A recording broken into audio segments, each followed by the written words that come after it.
ख़वातीन की यही मुश्किल होती है कि घर में देग जैसा कोरमा नहीं बनता है। आएँ आज आपकी ये मुश्किल हल करते हैं, घर में देग जैसा कोरमा बनाते हैं।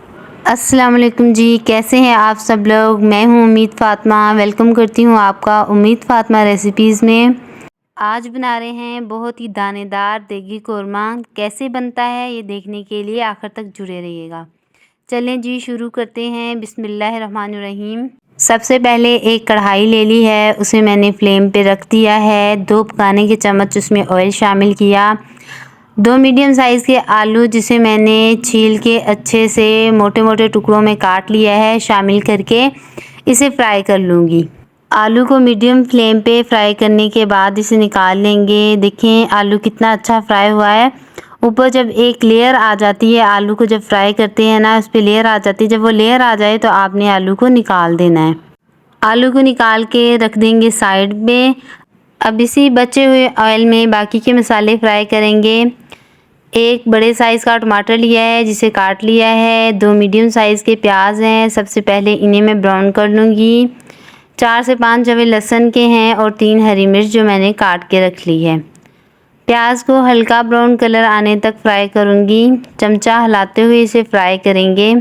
प्याज को ज़्यादा ब्राउन नहीं करना है, यहाँ पे प्याज को इतना ब्राउन करना है कि प्याज की किनारियाँ जो है वो फ्राई हो जाएं, सुर्ख हो जाएं। यहाँ पे प्याज जो है हमारा फ्राई हो चुका है। तो अब मैं इसमें कटी हुई हरी मिर्च और साबुत लहसुन के जवे शामिल करके इसे अच्छे से भून लूँगी।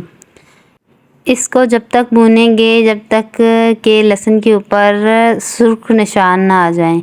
इसे तकरीबन 1 से 1.5 मिनट लगा लहसुन भुनने को। लहसुन भुन गया तो मैंने इसमें कटी हुई टमाटर जो है शामिल कर दी। टमाटर का पानी खुश्क होने तक अब मैं इसे पकाऊंगी।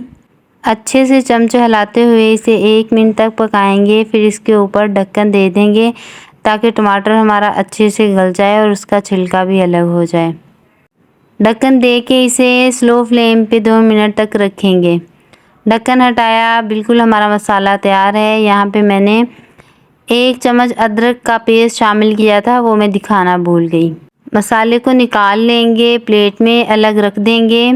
अब इसी बचे हुए ऑयल में मैंने मैरिनेट की हुई चिकन शामिल की है। चिकन को मैरिनेट करने के लिए मैंने 1/4 चम्मच हल्दी, आधा चम्मच नमक और आधा चम्मच ही सुर्ख मिर्च मैंने शामिल करके इसे 15 मिनट के लिए मैरिनेट करके रख दिया था। चिकन को 10 मिनट तक फ्राई करेंगे। फिर इसमें फ्राई किए हुए आलू शामिल करेंगे। आलू शामिल करने के बाद इसको मज़ीद 2 मिनट तक फ्राई करेंगे। चम्मच हिला के अच्छे से मिक्स करेंगे। चम्मच हिलाते हुए ही इसे फ्राई करना है।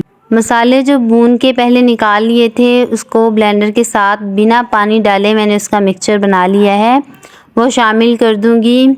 इस तरह से हरे मसाले शामिल करने से बहुत ही अच्छा टेस्ट आता है। एक दफ़ा ट्राई करके देखना, आप दुआएं देंगे। ये रेसिपी बहुत ही टाइम सेविंग है, इससे ज़्यादा टाइम भी नहीं लगता और टेस्ट भी बहुत अच्छा आता है। खाने वाली उंगलियां चाट जाएंगी और दोबारा फरमाइश से यही कोरमा बनवा के खाएंगे। अगर आप मेरे चैनल पे नए हैं तो चैनल को सब्सक्राइब कर दीजिए, वीडियो को लाइक कर दीजिए और बेल आइकन को दबा दीजिए ताकि आने वाली हर रेसिपी की अपडेट आप तक सबसे पहले पहुंच जाए। खुश्क मसाले में आधा चम्मच हल्दी, 1 चम्मच कुटी हुई लाल मिर्च, 1 चम्मच पिसी हुई लाल मिर्च, 1 चम्मच पिसा हुआ धनिया, 1 चम्मच सफ़ेद ज़ीरा शामिल करके इसे अच्छे से भून लेंगे। पानी का इस्तेमाल यहाँ पे नहीं करना है। इसी तरह से चमचा हिलाते हुए इसे 5 मिनट तक भूनेंगे। 1 चम्मच नमक का शामिल करेंगे। मसाले आप अपने हिसाब से कम या ज़्यादा शामिल कर सकते हैं। मसाला भुन चुका है। अब इसमें ग्रेवी के लिए पानी शामिल करूँगी। यहाँ पे मैंने 1 गिलास भर के पानी का शामिल कर दिया है। फ्लेम यहाँ पे हाई कर लेंगे। पानी आप अपने हिसाब से कम या ज़्यादा शामिल कर सकते हैं। हाई फ्लेम पे इसे उबाल आने तक पकाएंगे। उबाल आना शुरू हो गया है। अब इसमें चमचा हिलाएंगे और फ्लेम को कर देंगे मीडियम फ्लेम पे इसे 2 मिनट तक पकाएंगे। फिर इस पे रख देंगे ढक्कन और फ्लेम को कर देंगे बिल्कुल स्लो फ्लेम पे हम इसे 10 मिनट तक रखेंगे। 10 मिनट बाद ढक्कन हटाएंगे। भुना कुटा हुआ ज़ीरा शामिल करेंगे जो मैं दिखाना भूल गई। चमचा हिलाएंगे, इसको अच्छे से मिक्स करेंगे। कटा हुआ हरा धनिया शामिल करेंगे। हरे धनिये को मिक्स कर देंगे ताकि हरे धनिये का अच्छा सा टेस्ट निकल के आए। यहाँ पे फ्लेम बंद कर देंगे, ढक्कन कर देंगे बंद। 2 मिनट के लिए इसे इस तरह ही चूल्हे पे रख देंगे। आपने देखा होगा कि देग को पकाने के बाद दम पे रख देते हैं, उससे एक बहुत अलग सा अच्छा सा टेस्ट निकल के आता है। 2 मिनट बाद ढक्कन हटाएंगे। हमारा देगी आलू कोरमा बिल्कुल तैयार है। अब मैं आपको सर्व करके बताती हूँ। बहुत ही दानेदार और जायकेदार देगी कोरमा बन के तैयार हुआ है। घर में ज़रूर ट्राई करें और अपना फीडबैक लाजमी दें। वीडियो पसंद आई हो तो वीडियो को लाइक करें। चैनल पे नए हैं तो चैनल को सब्सक्राइब कर दें और बेल आइकन को दबाना ना भूलें। मिलते हैं एक और नई रेसिपी के साथ। जब तक के लिए अल्लाह हाफिज़।